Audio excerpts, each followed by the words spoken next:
Paano mahiwalay ang loteng nabili mo mula sa mother title?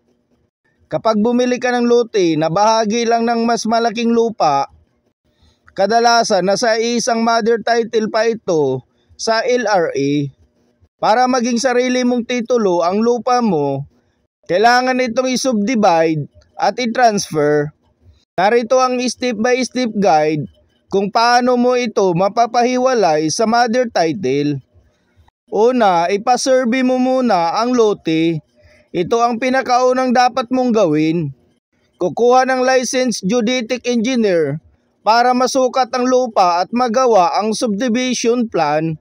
Pagkatapos ng survey, dadalhin ng engineer ang subdivision plan sa DNR para ma-verify at i-approve.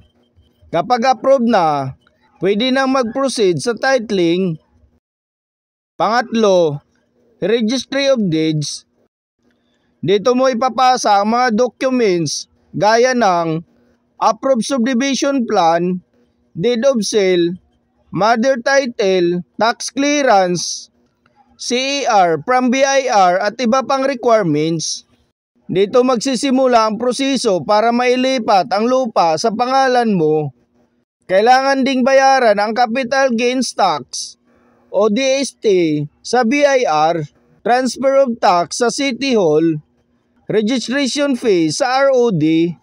Pagkatapos nito, tuloy-tuloy na ang paglabas ng titulo. Panglima, transfer of certificate of title.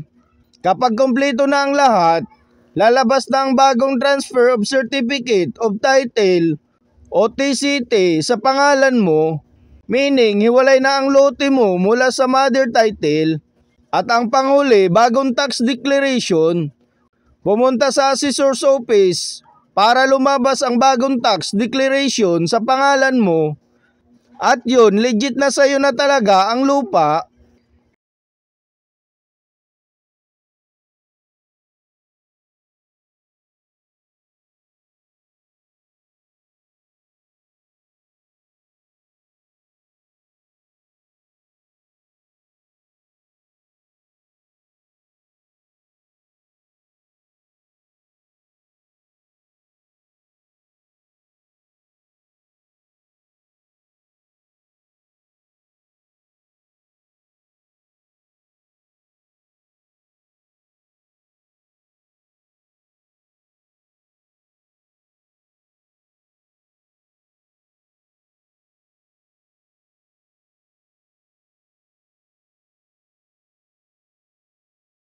Ang apat, bayaran ang taxes